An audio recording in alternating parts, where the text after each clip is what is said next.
છેલ્લા ઘણા સમયથી બોટાદ ચર્ચાનો વિષય બન્યું છે। સૌ કોઈ જાણે છે કે ગુજરાતના જે ખેડૂતો છે હાલ કમોસમી વરસાદથી જે તેમને નુકસાન થયું છે તેનાથી પીડાઈ રહ્યા છે ને બોટાદની વાત કરીએ તો ત્યાં ઘણા એવા જે પાકો છે તેની માર્કેટિંગ યાર્ડમાં વહેંચણી કરવા સમયે કડદો થઈ રહ્યો હતો। ના કડદા પ્રથાને જ લઈને આમ આદમી પાર્ટીના રાજુ કરપડા સહિતના જે નેતાઓ છે તેઓએ મહાપંચાયતનું આયોજન કર્યું હતું। તેઓ આંદોલન પર બેઠા હતા ને દરમિયાન જ હળદળ ગામ ખાતે જે મહાપંચાયત યોજાઈ હતી ને તે દરમિયાન ઘર્ષણ છે થયું હતું પોલીસ અને જે સામાન્ય લોકો છે તેના વચ્ચે અને તેને લઈને જ હવે ક્યાંક બોટાદના જે આગેવાનો છે તેમણે પોલીસ સામે મોરચો માંડ્યો છે।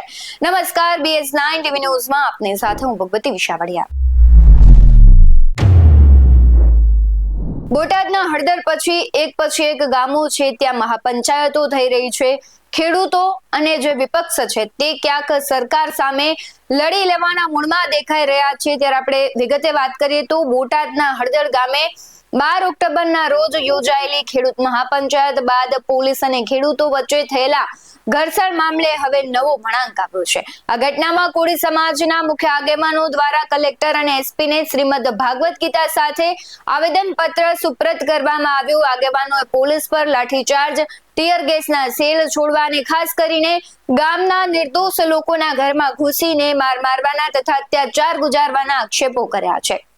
આ ઉપરાંત પોલીસ દ્વારા બાળકો અને મહિલાઓને પણ મારવામાં આવ્યા હોવાના આક્ષેપો કર્યા। તેમણે આવેદન પત્રમાં લખ્યું છે કે પોલીસે નિર્દોષ લોકોના ઘરોમાં દરવાજા અને બારી બારણા તોડી નાખ્યા છે। કોળી સમાજના આગેવાનોએ આ મામલે જવાબદાર પોલીસ કર્મીઓ સામે કડક કાર્યવાહીની માંગ કરી છે। શું કહી રહ્યા છે કોળી સમાજના આગેવાનો તેના પર નજર કરીએ।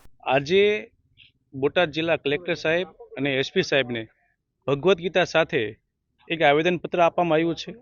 આ આવેદન પત્ર આપવાનો મુખ્ય હેતુ એ હતો કે 12 તારીખે રવિવારના રોજ હળદળ ગામે જે ઘટના બની હતી એમાં બોટાદ જિલ્લાના પોલીસમાંથી રહેલા અમુક લોકોએ જેને હળદળ ગામના નિર્દોષ લોકોને મારવામાં આવ્યો છે એના વિરુદ્ધમાં અને એ લોકો સામે કાયદાકીય કાર્યવાહી થાય એના અનુસંધાને આજે આવેદનપત્ર દેવા આવ્યા છે। કોણે મારવામાં આવ્યો? હળદળ ગામના નિર્દોષ લોકોને બોટાદ જિલ્લા પોલીસમાં રહેલા અમુક લોકો જે વર્દીની આડમાં રહી હળદળ ગામના છે કે નહીં પૂછપરછ કર્યા વગર નિર્દોષ લોકોને મારવામાં આવેલા છે।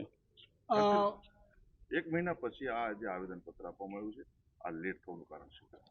લેટ થવાનું ઘણા બધા કારણ છે। ગામનું સંકલન, ગુજરાત રાજ્યના ધારાસભ્ય, સાંસદો અને મિનિસ્ટરોનું સંકલન, હાઈકોર્ટ, સેશન કોર્ટ અને સુપ્રીમ કોર્ટ અને એડિશનલ કોર્ટના વકીલો સાથે અનેકો વાર બેઠક થઈ, સમાજના લોકો સાથે બેઠક થઈ અને ત્યારબાદ આ નિવેદન આપવાનો નિર્ણય લીધો છે।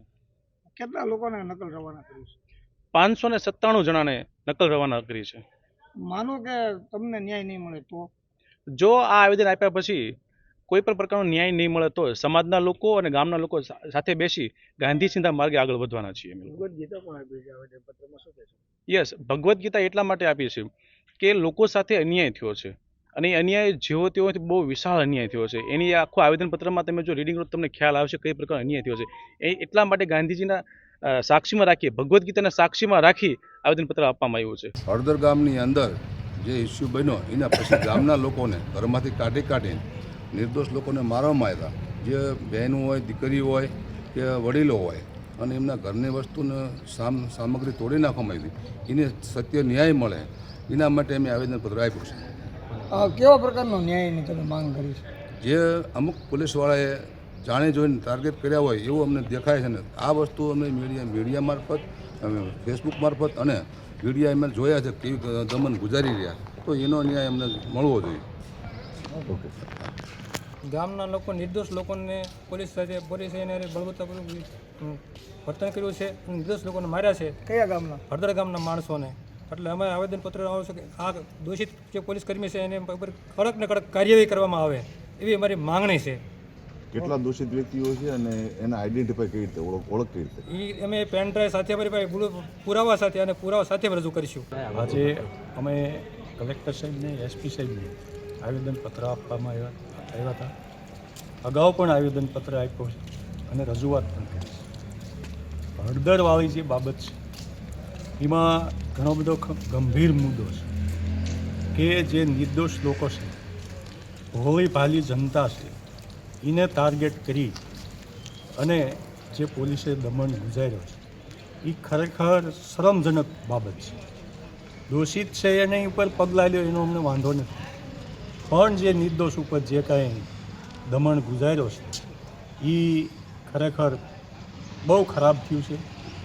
આજે પણ આવેદનપત્ર આપ્યું હતું અને આના માટે હજી પણ અગાઉ લડત લડવાની થાય તો અમારો સમાજ બહોળો છે, કોળી સમાજ, અને વધુ કોળી સમાજના છોકરાઓ જ ટાર્ગેટ થયા છે.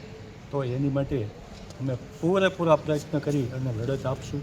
માંગ એ જ છે કે નિર્દોષ લોકો ઉપર જે અત્યાચાર થયો છે એમને ભગવદ્ ગીતા સાથે જ અમે આવેદનપત્ર આપ્યું છે, કલેક્ટર સાહેબને આપ્યું છે અને એસપી સાહેબને આપ્યું છે કે ભગવદ્ ગીતામાં જે સત્યના માર્ગે દોરનારી જે ગીતા છે એને ધ્યાને લઈને અને સચોટ નિર્ણય, સાચો નિર્ણય નિર્દોષ લોકો આવીને જાય એવી અમારી માંગ છે. કયા ગામના નિર્દોષ લોકો પર માર મારવામાં આવ્યો? હળદરના લોકો છે, જુદા જુદા ગામના, એમાં મારા વિસ્તારના નાના પાળિયાદના પણ એક જ કુટુંબના 10 વ્યક્તિઓ છે એને મારવામાં આવ્યો છે અને ત્યાં અત્યારે 7 લોકો છે કેદમાં અને 3 લોકોને છોડવામાં આવ્યા છે. કોણે માર માર્યો હતો, કારણ શું હતું?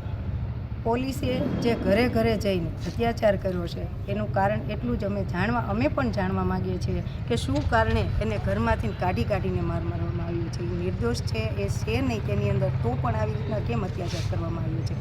અમારી માંગ એટલી છે કે નિર્દોષ આવી ન જાય અને એને શક્ય બને ત્યાં સુધી નિર્દોષ લોકો જે છે એને છોડવા માટેના અમારા તમામ પ્રયત્નો. જે પ્રમાણે આગેવાનો દ્વારા રજૂઆત કરવામાં આવે છે, આવેદનપત્ર આપવામાં આવ્યું છે, ત્યારે હાલ ફરી એક વખત બોટાદનું જે આખું છે મામલો ગરમાયો છે.